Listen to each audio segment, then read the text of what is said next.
Ladies and gentlemen, now it's too late with Alan Mosley. Guys, welcome back for another episode of It's Too Late. I am your host, Alan Mosley. Joined as always, or at least for now. At least joined for now by the number one producer in latest, Sherry Voluntary. Sherry, how are you doing? Pretty good. You're fading away. You're walk towards the light, Sherry. What the hell's going on? It's almost as if parts of this program aren't genuine. But we're live though, right? Well, it is October, so yeah. Oh, that's right. Just put that shawl you've got over your head with a cone, and you'll have your costume for this year. Oh, no.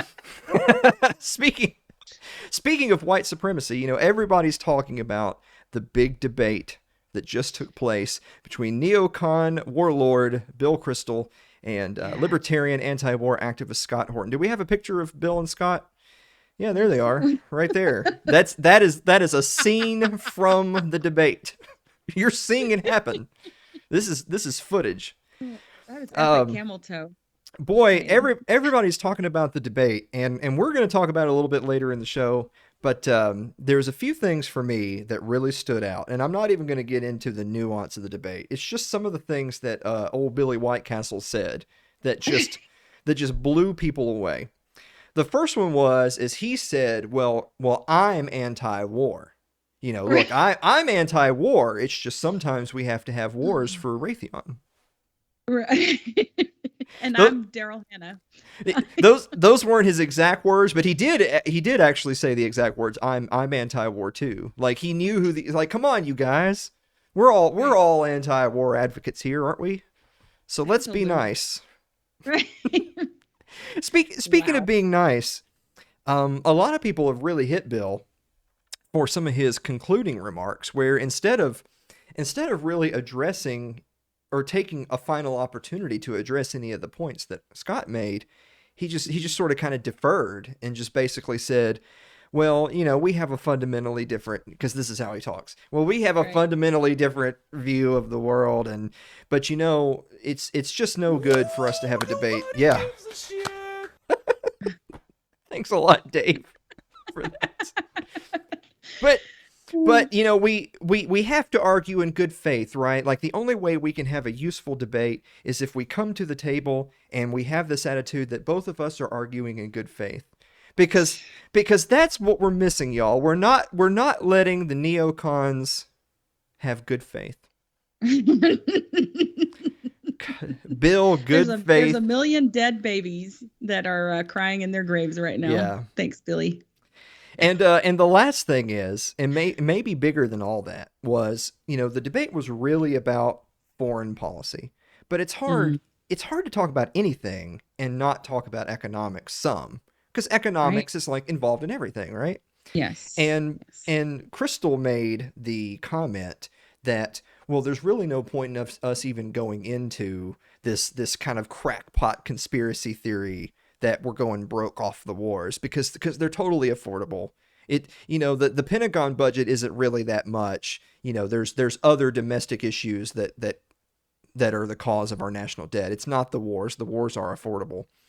And it's like, wow, this is kind of along the same line as the whole Joe Biden thing where he said, well, look, we're going to pass a $3.5 trillion bill, but it's actually going to be a $0 bill because we're going to find ways to pay for it.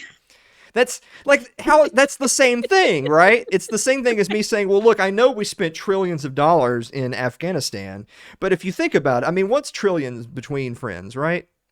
Right. Like military industrial contractors have got to eat. They're starving. They're starving. They're literally starving. Literally. Jeez. Boy, it reminded me of the joke we forgot from last week. If Congress is appropriating any more dollars this week, my pronouns are Iron Dome. Right. Anyway, we're going to save the rest of that talk for our guest later in the show. But moving on, Jacksonville Jaguars head coach Urban Meyer has been in the news. He's in hot water. Check out this right here. Here's a little video of him was taken at an Ohio bar after their most recent game, where he was getting a little hot and bothered there by a blonde shorty that, just in case you're wondering, that co-ed is in fact not his wife. You don't say. You know what's funny is that in that bar, because that bar it's a big Ohio State thing, and he used to coach at Ohio State. They actually have a mural of him and his wife on the wall behind the bar where he was getting backed up on by that chick. I know. It's so awesome. Back that thing up, girl. But really, this should come as no surprise to people that have followed Urban Meyer's career for any number of years, because he's always had trouble with tight ends.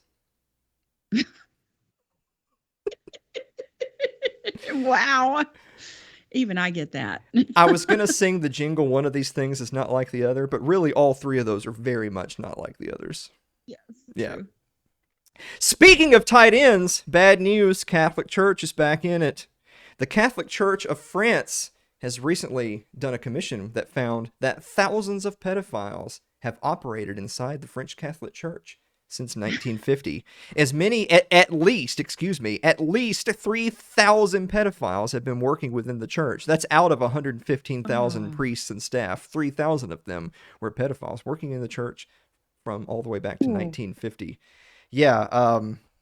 By the way, I really love the headline they used of that the pedophiles have been operating within the church.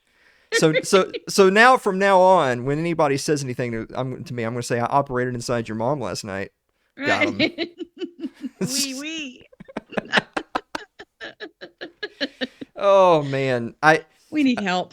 I showed a friend of mine that headline, and he said, far be it for me to judge the cloth, but that seems like a really high percentage of the priests within the church. Isn't it though? Such a high percentage that one might actually think, you think the other ones would have known something was amiss. It's almost as if they look the other way. No. Never. Shocked and outraged, am I right? Yeah, exactly. You know what? That's really going to have to do it for this week's monologue, because we've got so much more in store for you tonight. We're going to be back with the meme of the week and the viewer mail right after this commercial break. Don't go away.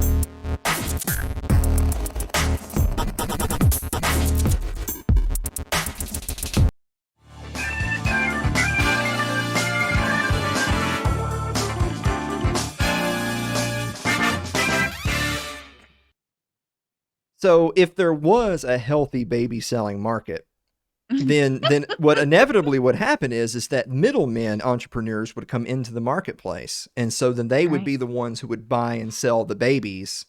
They would buy the babies at wholesale, and then they would mark them up and resell them to the public. Just like everything else. Profits. Right. Yeah. Just like they'd be everything getting else. rich on baby profits. And those babies would be alive. Correct. I mean, physically, not emotionally, but right. Their little eyes. They would have little dead eyes. Oh. Sherry's freaking out, by the way, off screen, because I said we're way over time. We got no time for abortion talk this week. And then what do I do after the commercial? Abortion talk. Hey, Alan's abortion circus. Well, our friend Lyle made he brought the meme to life. He had Alan's dead baby flea market. He made that for us. I forgot. See it. I should have shared it. Oh well. Hey Sherry. Yeah. What time is it? Meme of the week. Feels like a TLC. Putin talking points. And the Scott Horton says, "You've activated my trap card. This isn't MSNBC." No. That's great. I shared that with our friend Mike Meharry, and he said he was sad to report he's far too much of a boomer to understand. He's like, "What are cartoons? Where's the rabbit?" Like I don't watch Yu-Gi-Oh, but I understand what it means. Right. That Scott Horton won and Bill Kristol lost. Yeah. Yeah. because in Japan you play card games and the loser goes to the Shadow Realm. Yes. You got really excited there. I did. Yeah. Yeah. I like Japan. I like the Um, Shadow Realm. I love Japanese women. Me too. Okay. But we do have a bonus. We're just going to leave that. We do have a bonus meme. Check out the bonus meme. Fauci says it's too soon to tell if we're going to be able to gather for Christmas or not. And that's what everybody has to think about that. Like, damn shame that 100,000 people there won't be able to see their family for Christmas. They will get to see the rebels get ass blasted by the Crimson Tide, though, apparently. But yeah, at least on they the got field as God intended. at least they got to see those tight ends in person. Am I right? They paid tickets to see that. Can you imagine? Right. I wonder if there are any priests in the audience. The market doth provide. Yeah. Boy, this is going We're going to somewhere. hell. Yeah. We Yeah. better before we do that, let's answer the viewer mail.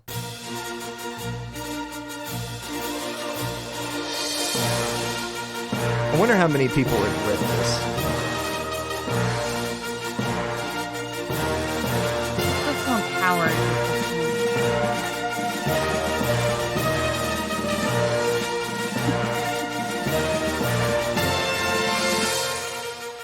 I feel like what we should do is the first person who goes back and watches the video in slow and does it in slow mode and like types out what that said and sends it to us, we'll get them like an Amazon gift card or something. Oh, of like $5. I mean, it'll be, representative of what we make Right. on the show. Right. It's the thought that then we should send them the Dollar Tree gifts. Well, not with inflation. No, their prices are going through the Yeah. roof nowadays. It's like $1.05 Yeah. now. So, Ooh. yeah. Facebook was down the other day on the day that we solicit the viewer mail. And so people Figures. so kudos, by the way, to the people who came in last minute to give us the viewer mail. David Wilimowski, of course. Of course. David Wilimowski, Liberty Late Night says, Dear Alan and Sherry, would you switch to lab-grown meat if it was delicious and inexpensive? Oh. So first of all, when you say lab-grown meat, do you mean it's actual meat, though, that's grown in a lab? Or do you mean it's like plant substitute? Because that's not meat. Because you might remember me and Blake did an Impossible Whopper taste test on the show. Right. And I said it was awful, and I put it away. He said it was awful, and he ate the rest of the burger. So he would, And he's not probably. around anymore. And yeah. All the people who ate an Impossible Whopper died of the coronavirus, I think. It's like, to me, it's like test tube babies. Like, are those really people? Would you eat a test tube baby if it was delicious and inexpensive? I'm leaning towards yeah. I mean, you got to give it a try. As long as it's real meat, test tube baby meat, So and not plant-based. Dave, you bit off more than you could chew this week. If it's a real baby, then yes. Yeah. Jonathan Carranza writes, Dear Alan and Sherry, what is your favorite bird? Sherry, what's your favorite bird? My favorite bird are Michael Bolden's birds. Yeah, That's my favorite crimson birds. and turquoise. And root, turquoise and crimson.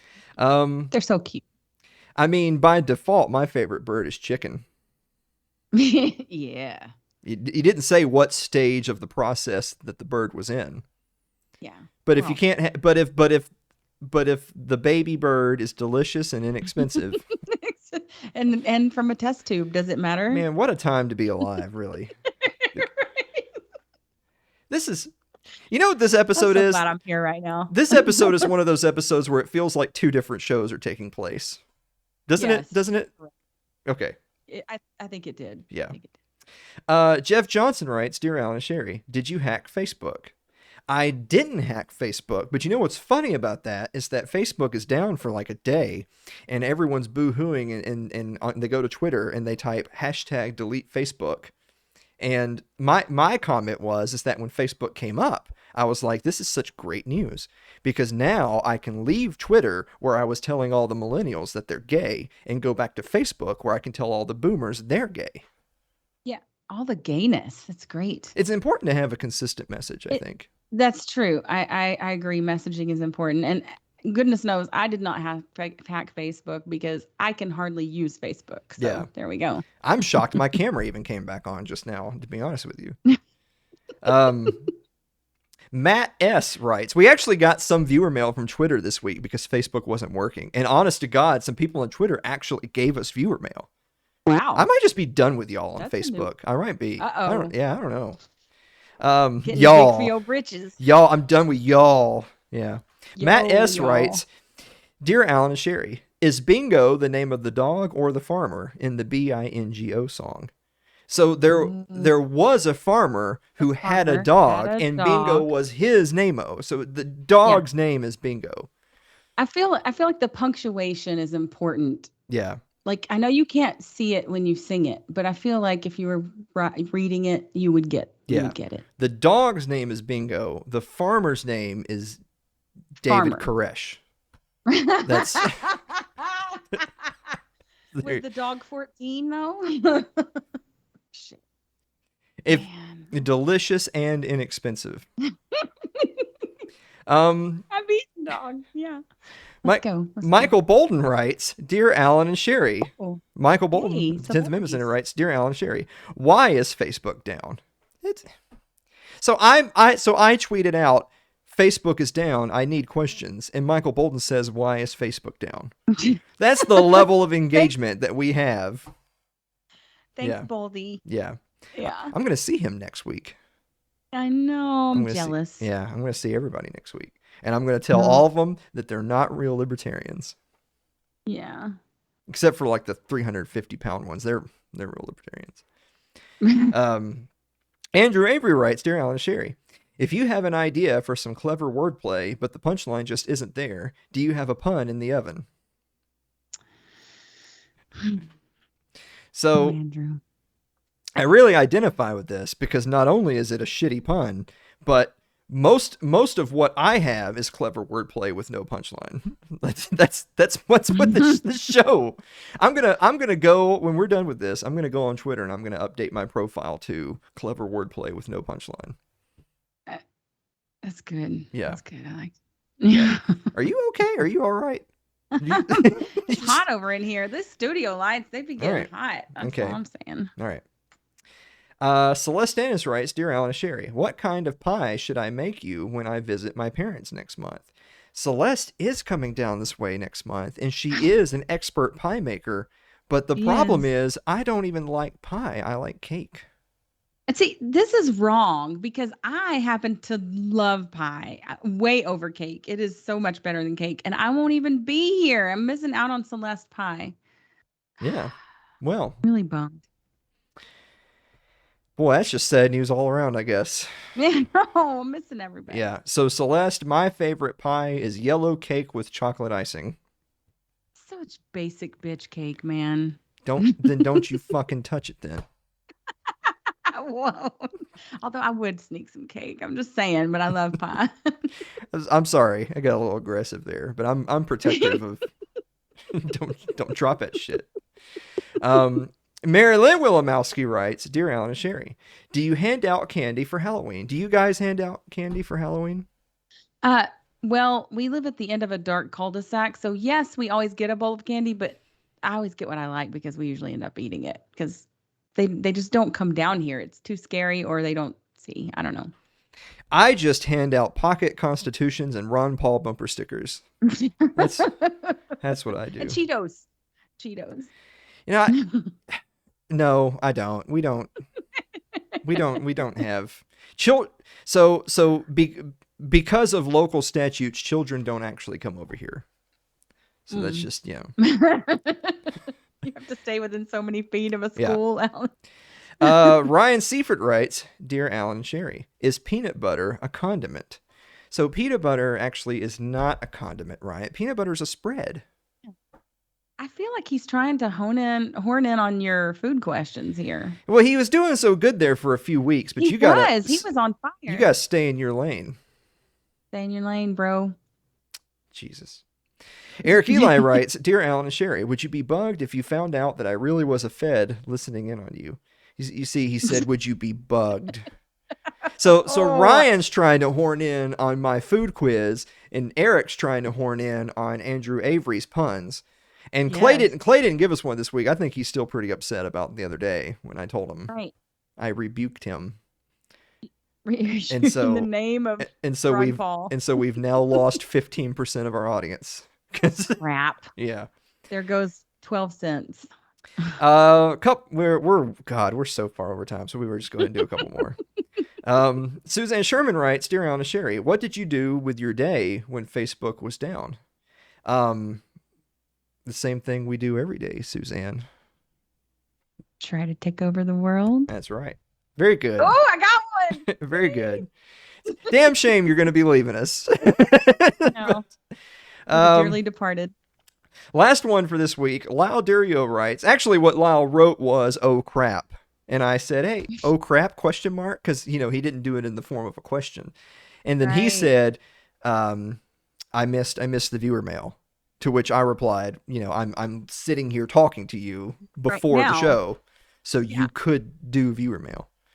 To which Lyle said, Dear Alan and Sherry, if robots are taking our jobs, and so are the illegals, are robots illegal? I feel like that's sort of like a no true Scotsman type fallacy. Yeah. But robots can't be Mexicans. Well, what if they're made in Mexico? Well, that doesn't make them Mexicans. That makes them dirty, but it doesn't make them Mexicans. I feel like that's something we could argue. All robots are Japanese, I think. Even if it's made by an Italian guy, all robots are. What do they call them? They're all Gundams. They're all Gundam. Robot warrior things. Yeah. Let's do it. Are they female though? The robots have transcended us. They all the people that are like talking about like a genderless society, that's Skynet. All of those people. That's what that is. Yes, correct. Now this show I feel like has become 3 different shows. This is 3 we've edited in snippets of 3 separate episodes and put them together this week. Wow. Yeah. That's crazy, kudos to us. The editing is so like seamless you can't even tell. And I'm wearing the same clothes.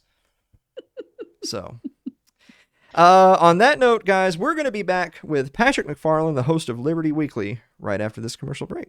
Don't go away.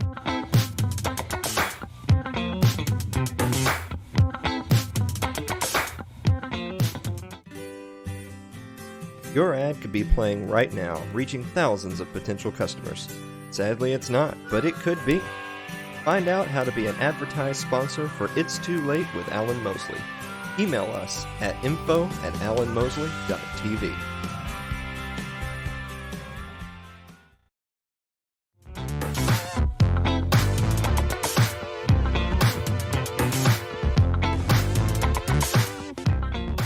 Guys, welcome back to the show. Our guest this evening is the host of the Liberty Weekly podcast, a show about voluntarism, libertarianism, anarcho-capitalism, property rights, and Austrian economics. The show features discussions of libertarian theory, current events, geopolitics, social issues, and employs guest interviews. You can find more at the website libertyweekly.net. Patrick McFarland, welcome to the show. Hey, Alan, thanks for having me on. I've been a fan of yours for a while, and Sherry Voluntary, the lovely Sherry Voluntary, and it's great to connect with you guys. Truly great. Well, it's perfect timing for you to come on and say that, because Sherry's going away. She'll never work in this town again. This is it. This is the end of Sherry. You won't see me around here anymore. Go ahead. So I want to start off for audience members who may not be familiar with you. Tell us a little bit, Patrick, about yourself and your background, and what exactly is Liberty Weekly. Yeah, so I'm a practicing attorney in the state of Wisconsin. Ugh. I was yeah, right. Well, that's funny enough, because in my career so far, like, attorneys have, like, I don't know, just been the worst part about practicing law. So I passed the bar. I passed the bar in 2018, so I've been practicing since then. I'm not currently in private practice, but I'm working in real estate at a title company. But I started the Liberty Weekly podcast when I was I think in my second year of law school, as if I wasn't busy enough at that point already, and it was just because I was so obsessed with libertarianism because I had found it in maybe like 2014, and I was annoying the shit out of my friends and family, and I needed an outlet, and so that was my outlet, and I thought it would make things better, but alas, it did not. It made things a lot worse. Now that's interesting that you'd say that. You kind of finding your way into that sphere of thought at the same time as you're going through law school. Let me start off with kind of asking a little bit of question out of left field. Do you feel like, do you know of, or do you feel like your political beliefs and the fact that you're pretty open? I mean, you do a podcast, so you're pretty open about what you believe and your views on things. Do you feel like that's affected you professionally in any way?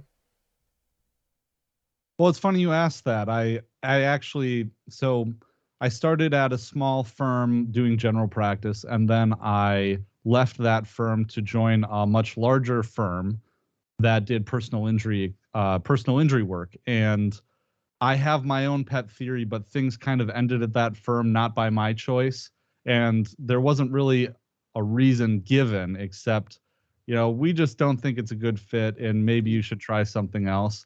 But I think that they might have discovered my online activity. So I don't know.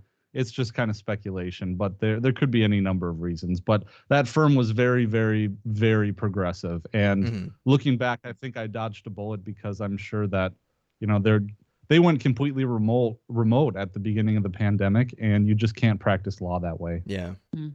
Well, that's interesting. I know that there's a lot of people, especially in the times that we live in now, where you feel like your personal decisions, your political beliefs, that can absolutely affect you professionally. And I know that a lot of us grew up, in that era where your elders taught you, you don't talk about certain things at the dinner table, right? Or you don't talk about certain things at the water cooler at work. You don't talk about religion, you don't talk about politics.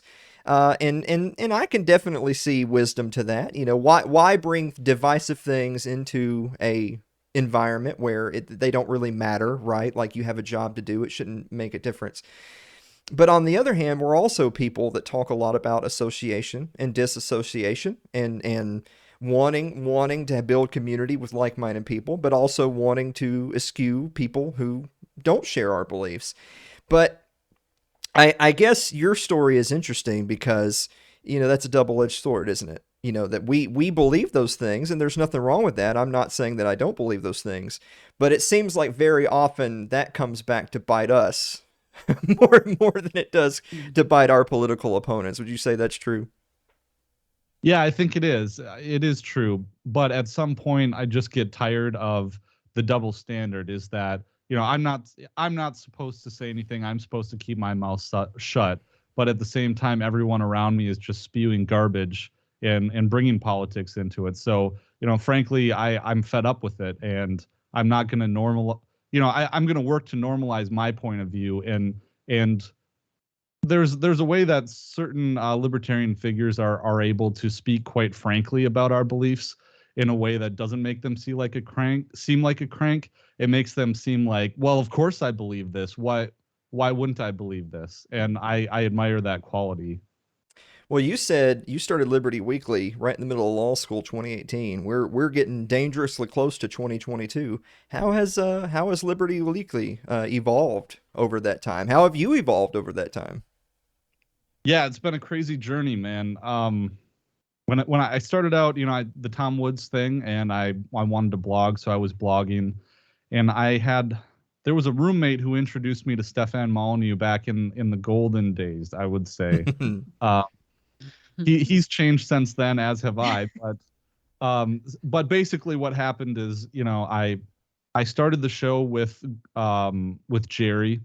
He was the guy who introduced me to these ideas, and we had really good chemistry. And Jerry is a very smart person, but we would film it in person, and that just kind of fell by the wayside.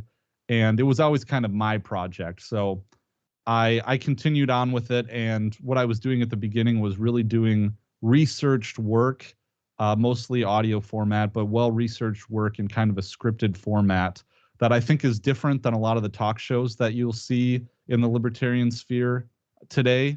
But then I got more into the interview mode because interviews I found took less time. So in the middle of the show, there's about 185 episodes right now. But in the middle of that number, I did a lot of interviews because it just practically, time speaking, that was all I could muster. But now I really am trying to return to that well-researched, kind of more scripted, but something that is a deep dive. Now, that's really interesting to me. I hope that that's interesting to our audience as well, because that I really feel what you're saying. We started this show as the gold standard, which was very much more kind of your stereotypical libertarian talk, where it was myself, my producer, who died of goat AIDS, very sad. But and we had a lot of guests. We started off mostly doing things solo and mostly saying, here's a topic that I write about or I have researched, and let me share this with the audience. It's kind of like, well, I have the stuff here. I might as well put on a little presentation for you guys. And we did that for a while, and there were certainly some people that would write. I'll give a perfect example. We put on a big old presentation about the Armenian genocide, and I actually had a handful of people of Armenian descent write me and say, "Hey, thank you. That I really enjoyed that. I think that was very well done. It's just nice to see someone just have some interest in that history," and that made me feel really good. But we're talking about a handful of people out of, millions and millions of people in the world, right? And so we started doing more interviews, and we had we have Ron Paul and Jeff Deist and Lou Rockwell and Tom Woods and Michael Bolden. I mean, all the usual suspects, and that was fun too. But then I kind of like you, I started to come around to this thing of, well, like the whole show is basically, look who's here today. I didn't really do anything. And don't get me wrong, sometimes you need a week off. And so you just call up your friend Patrick McFarland and say, "Hey, would you like to come on the show because you don't feel like doing anything this week?" But I feel that. But sometimes you're like, but I don't really feel like I've added anything to the conversation, or I'm just asking this person questions that they've been asked a million times in other places. And so out of wanting to do something different that I felt like not many people out there were doing, we changed to this. We're doing the whole late night thing, which is sort of kind of a mix of politics, but try to have a little bit more fun. So it's like, man, I like you and I like that. There's like that curve in there, where you go through these things. So what would you say to date is something you're most proud of out of all your content? There's a couple things.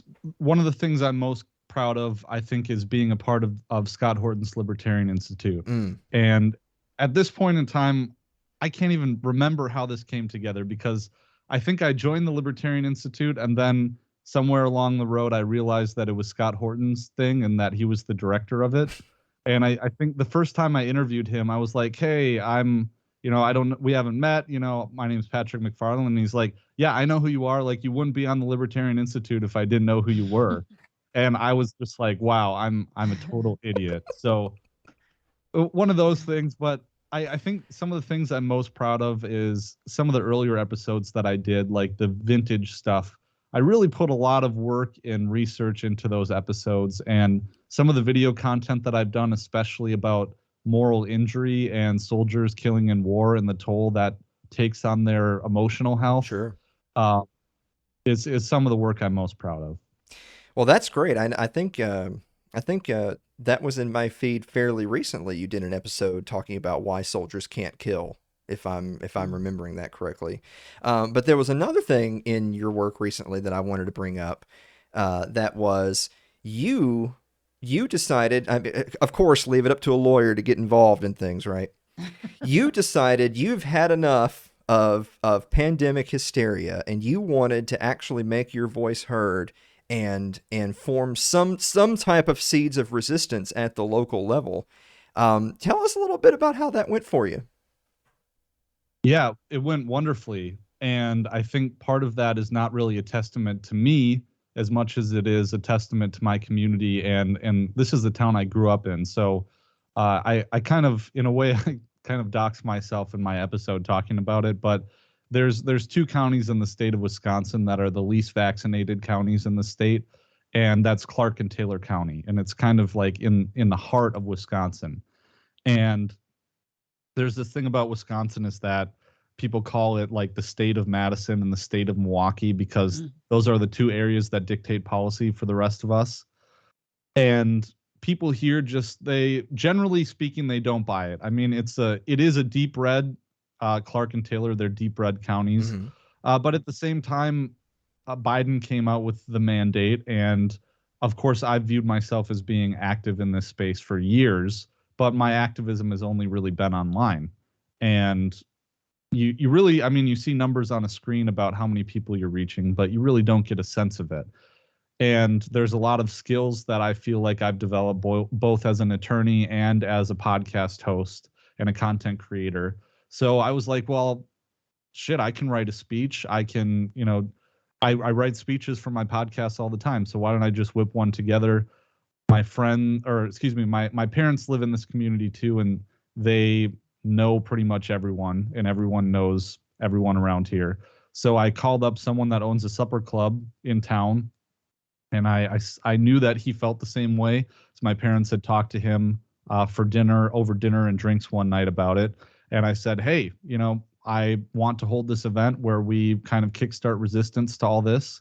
And he said, I'm your man. And so we plotted a date, and I made a poster. I text messaged this poster to him. And that was literally all I did to set this event up. And a week later, we held the event, and there were hundreds of people that came. Hundreds of people. There was standing room only in the venue. It was a supper club. People were very enthusiastic, and I crafted my message the way that I thought the good Dr. Paul would, and it really resonated with people. And I think as libertarians, we're uniquely positioned to be leaders on this issue, a lot of issues too, but uniquely for this issue because we have the best message and the best political philosophy. Well, I think too, and I really appreciate your approach, is that, it makes me think of our friends Bolden and Meharry and the 10th Amendment Center and nullification, but not just looking at it from a Constitution 10th Amendment standpoint, but looking at it from just a practical, effective standpoint of, you could have written a strongly worded email to your congressman. You could have done that, and of course it would have gone into the waste bin along with every other one that does. But instead of saying, "Hey, I need to go talk to my congressman," you said, "Hey, I need to talk to my neighbors." Because we're 1,000 miles away from Washington, D.C. out here. And if us and the 400,000 or 500,000 people around us all decide we're going to live a certain way, I mean, we don't live in a free world, right? But the world that you're living in right then and there is about as free as you can be. If everyone there says, well, we're going to live our lives the way we want and we're going to support each other and this is not a community of people that are looking up the FBI, anonymous tip line. I really appreciate that. I just want to say I'd like for you to say a few more words about it, but I just want to say bravo. That's a hell of a way of going about doing it. And I think if anything, I'd like you to talk to other people who might be listening right now to say, well, that sounds great, but I just, I'm dragging my feet. I'm scared. I don't know what the reception's going to be. I'm afraid I'm going to do all this and 3 cranks are going to show up and they're all going to be feds. And then, and then they're going to find, then I'm going to be Hillary Clinton. So what do you say to people out there that really like what you're saying, but they're afraid of getting involved? Well, when I was getting ready for my speech, I read Patrick Henry's infamous "Give me liberty or give me death." And I think that really steeled me and gave me the confidence, I guess, to go and give the speech that I did and try to rally people in real space. And if you read his speech, it's eerie how applicable it is right now. And practically speaking, in a lot of ways, I didn't really think about the consequences of it. I didn't stop to consider those things, and it might come back to bite me. But at this point, I don't care. It's like how. What I forget what he says, but is peace so sweet that it should be purchased at the price of chains and slavery? And at this point in time, I really do believe that this is the battle of our generation, of our lifetimes, in that we are truly facing the complete sunset of human liberty on this earth. And if we don't act now, I think the final bricks are being put in the prison cell right now.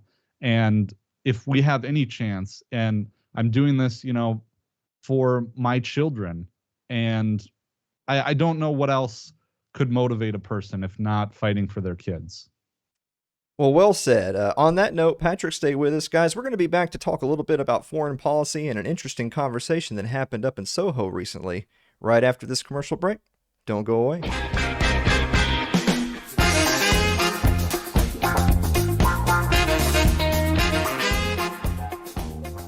If you're enjoying tonight's show, consider supporting the program by becoming a member of our Patreon. That's over at patreon.com/Alan Mosley.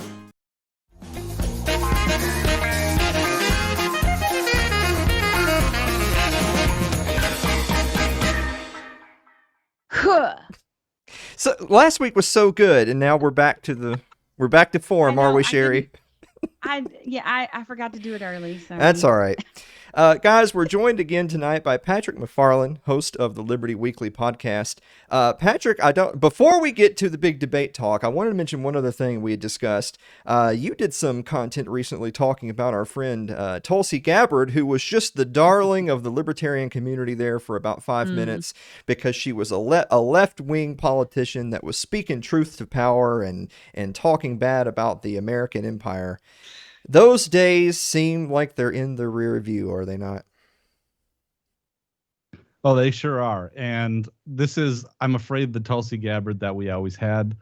I remember I put out a segment a couple of years ago saying the title of it was Tulsi Gabbard is no friend of liberty. And I talked about a few things, but I specifically talked about the fact that, Tulsi Gabbard she's not anti-war, she's anti-regime change war.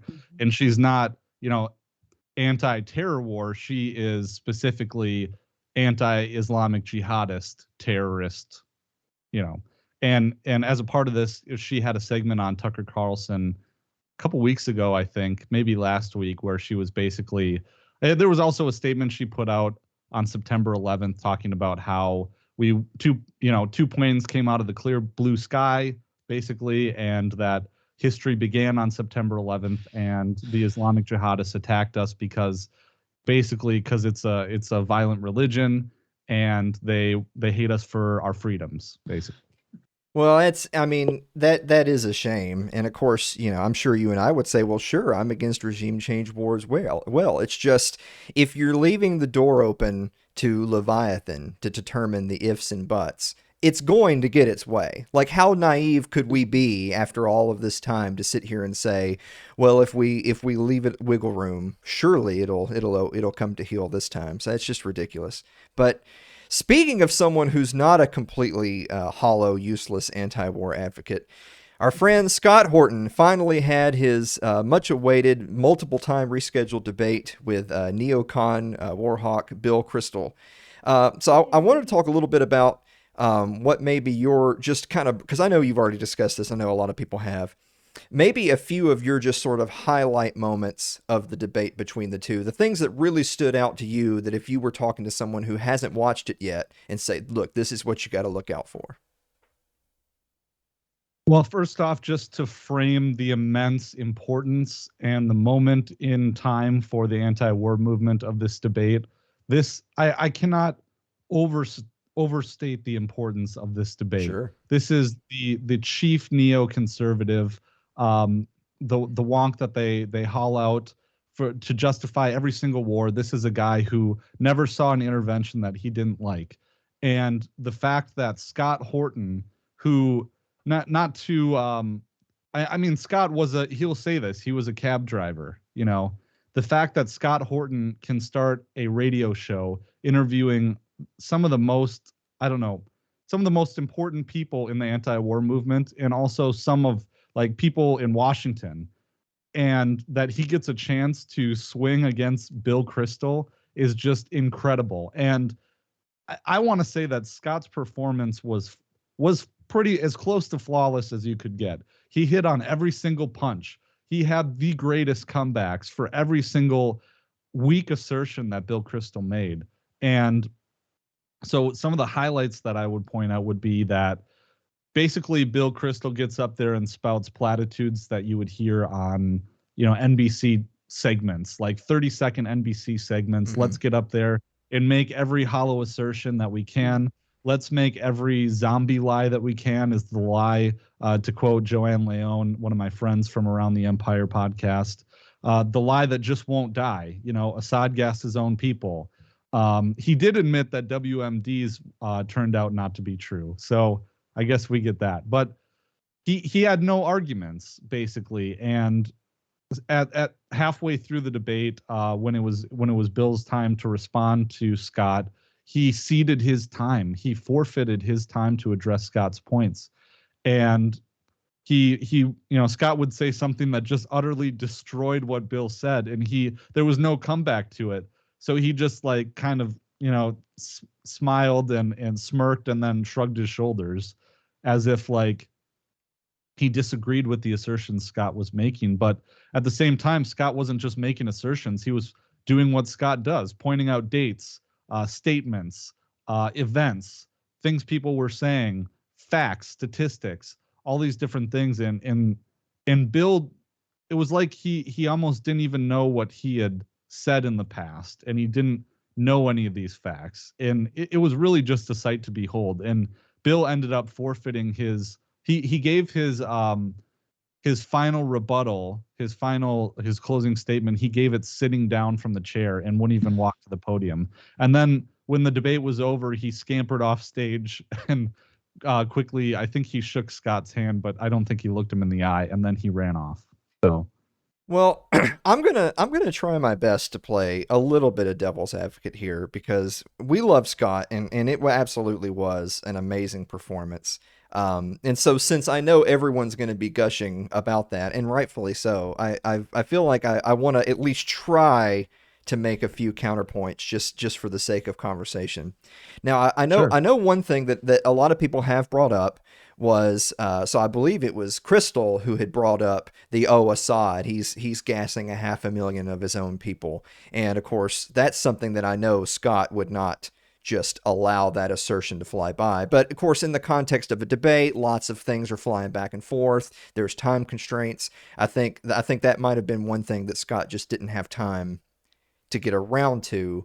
But unfortunately, that's part and parcel with exactly the sort of arguments that Bill Kristol would make, is that, well, if, because Kristol, I feel like he's, again, and I'm not condoning what he's saying. I'm just saying, as a matter of fact, I feel like part of his strategy was, I know I'm walking into an environment where there's a lot of, quote, liberty-minded people, so I'm going to speak a little bit of their language and say, well, I don't just want liberty for you and me. I want liberty for everyone, and we can't just have Assad gassing 500,000 people.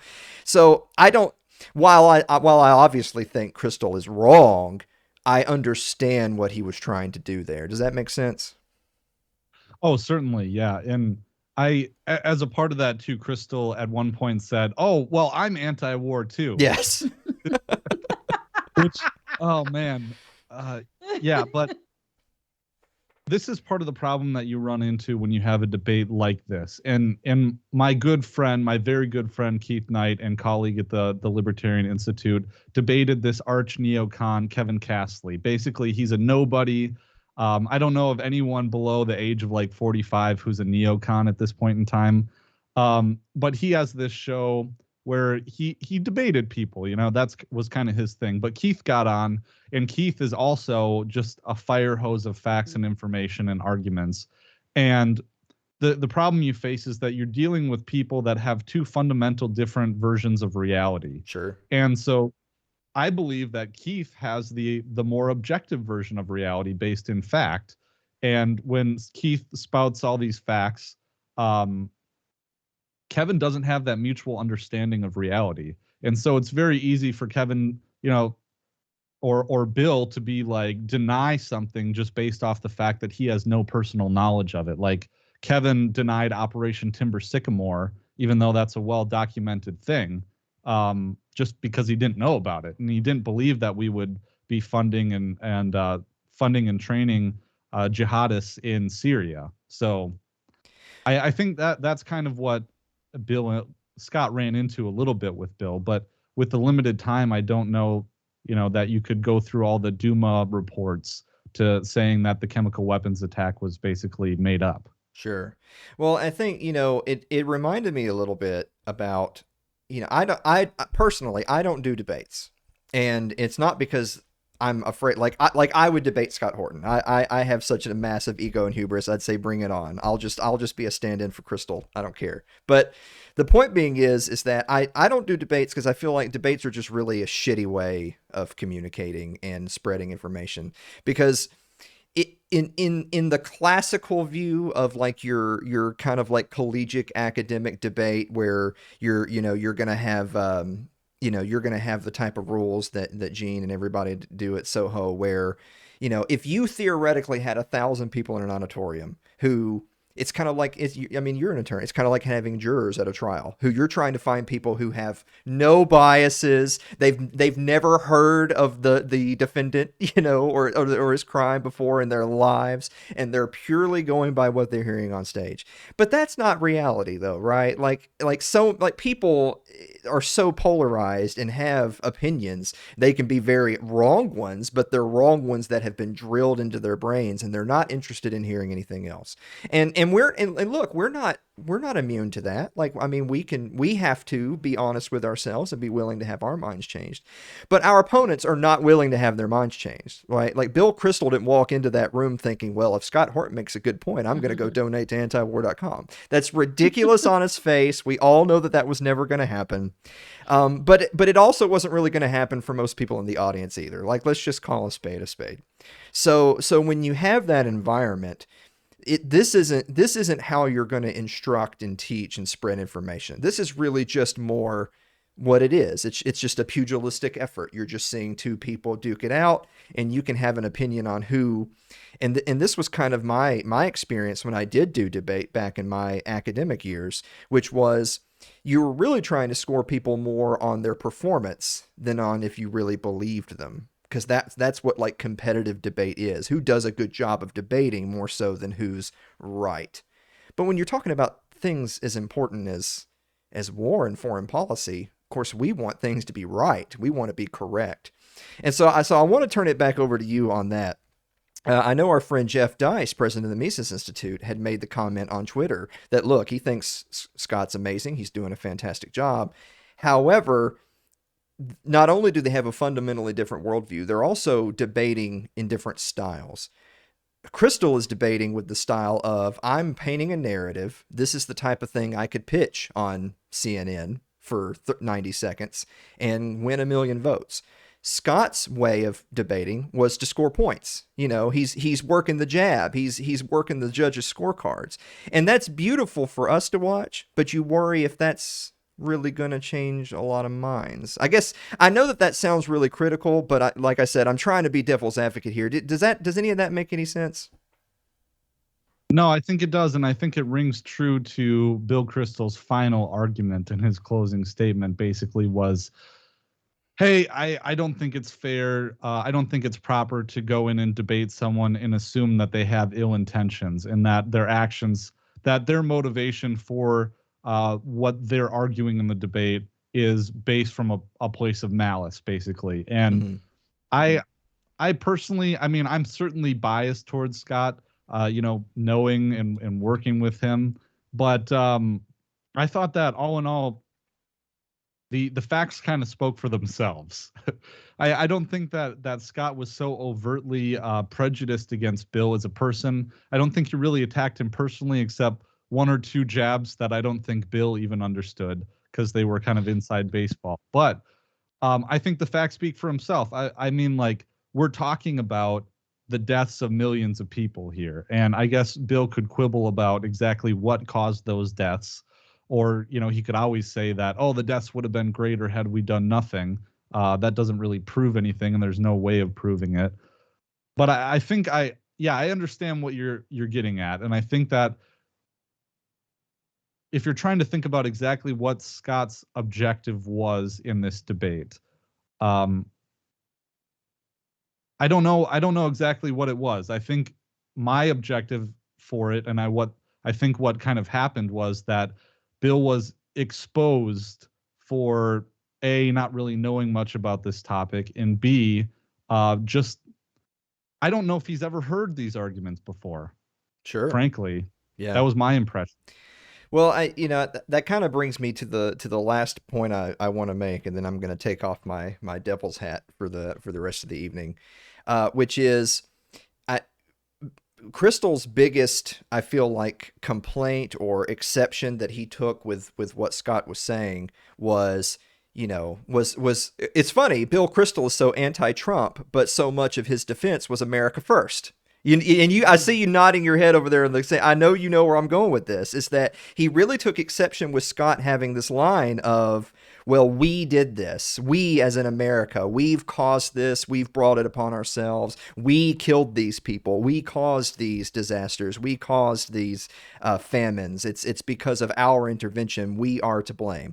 Bill Crystal's the kind of person who would never assume the American empire to take any blame, basically. Of course, he said multiple times, well, mistakes have been made. Well, it's so flippant, right? Oh, I made a mistake. 1 million babies are dead. Oops, what a mistake that was. And so he might have been willing to admit that mistakes were made in executing policy, if that makes sense. But he absolutely would never take blame as in the American empire should take blame. But I will say this, and I'll turn it back over to you. I understood what Scott was saying. I thought Crystal's comeback to that was very weak and not convincing. However, in terms of just messaging to the masses, I think Scott could have maybe done a little bit better job of saying, look, it wasn't America that killed and displaced people. It was the evil politicians. It was the state actors who make up Leviathan that did those things. Like, let's put names and faces on the war criminals who are responsible for these atrocities, and not saying we did it. And again, this is something that we have to be careful of, using that word we, as opposed to being very specific about who should be taking the blame. Yeah, it wasn't we, everyone. It was you, Bill, and it was your friends. Yes. So that would have been the accurate response. Yeah, but it all really kind of ties into this myth of American exceptionalism, and thinking that the United States is uniquely positioned to be the world's hegemon. And he denied that we're a world empire, but he used other euphemisms like I don't know, benevolent hegemon or something like that, or director of the rules-based world order. And I really think I do see this, because when I was doing personal injury work, the firm that I worked at was literally one of the biggest, most successful personal injury firms in the state of Wisconsin. And we had attorneys on staff that were trying, I worked on $1 million cases, multi-million-dollar cases. And I got a little taste of this, is that when you get this vision of yourself when you're doing something like that these are things that are above normal people. And I think that, it's hubris for certain, and it's a little conceited, but I could certainly see how people in that position of power think that they're playing on a different playing field and that different rules apply to them. So from Bill Crystal's point of view, he's playing God, and he's dealing with problems that are on a whole different level than the regular man. And so in that effect, he's kind of like, well, look, I mean, we're doing these things, and sure, mistakes were made, but I'd like to see you playing baseball in this arena where we're dealing with these issues that are very heavy, and you're just being naive and you don't understand the things that are at play. And I think the counter to that is that, well, we don't think anyone should be playing baseball like this. The game shouldn't exist. So I certainly can see where Bill might have that point. And I don't know, frankly, it's hard for me to think of a situation in which Bill Crystal is not a bloodthirsty demon. It's really tough. I try to entertain the possibility that he really is well-intentioned, but facts and just kind of push me the other direction. Well, I think we'll wrap it up on that one. Patrick, where can people go to support you and check out Liberty Weekly? Yeah. So if you want to support me and check out my work at the same time, you can just head to libertyweekly.net/support. You'll find a bunch of links there, but you'll also find the links to all my content.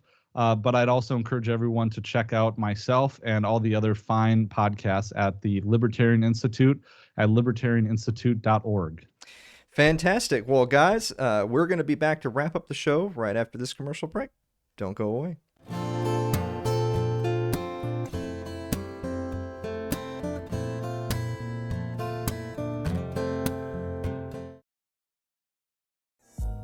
Hi guys, it's Alan here, and I want to take a moment to let you know about one of our supporters who started a new business.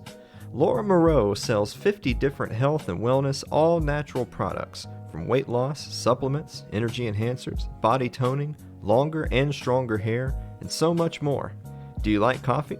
Well, they even have coffee that'll help you drop some pounds, and who doesn't want to drop a few pounds?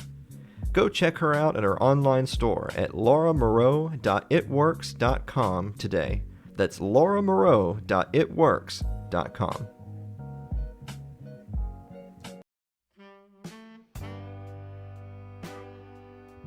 Like our Facebook page. It's facebook.com/AlanMosleyTV. You can follow me on Twitter. It's twitter.com/AlanMosleyTV. Subscribe to our YouTube page. It's youtube.com/AlanMosleyTV. Guys, we're now on Odyssey. Don't just complain about not having a free speech platform. Go and support one. Odyssey.com. Search for us at Alan Mosley TV or It's Too Late with Alan Mosley. If you're more of a listener than a watcher, you can get us on your favorite podcasting platform of choice thanks to Anchor FM. It's anchor.fm/Alan Mosley TV. So when we were getting ready to do the finale, because we had the first end of the show, then we had a really awesome interview with Patrick. Everybody check out Patrick McFarland. And I said to Sherry, you know, episodes got to be 1 hour, not a second over. And so I go, we got to do the finale. What are we at? And Sherry says, we're at 1 hour and 17 seconds. So every moment that we sit here in the finale is another moment beyond the deadline. Oh, does that mean I'm going to get flogged? Well, I guess you don't give a shit because you're leaving. You don't care. That's right. Sherry, where are you going? I'm heading off to the land of fruits and nuts, California. Everybody, for a little while. Everybody's leaving California. This dumb bitch right here is going. She's going to proselytize, y'all. She's going to spread liberty. Hey, what better time to be in California than when there's no Californians? I'm just saying. Like, I think it's smart. You know, you might have a point there. Have a point there with that. So, but you're not leaving forever, though, right? No. I'm just 4 to 6 weeks. Because I don't know how many more goat farmers we can find to run this I don't damn got that show. goat AIDS. Well, in the meantime, we got to find somebody else to do button clickies and laugh at all my jokes and all that stuff. That's a hard job, man. It is a hard job. I had a few ideas in mind of people that could do it, and most of those people, I mean, I guess I'm blocked. I don't even see them anymore.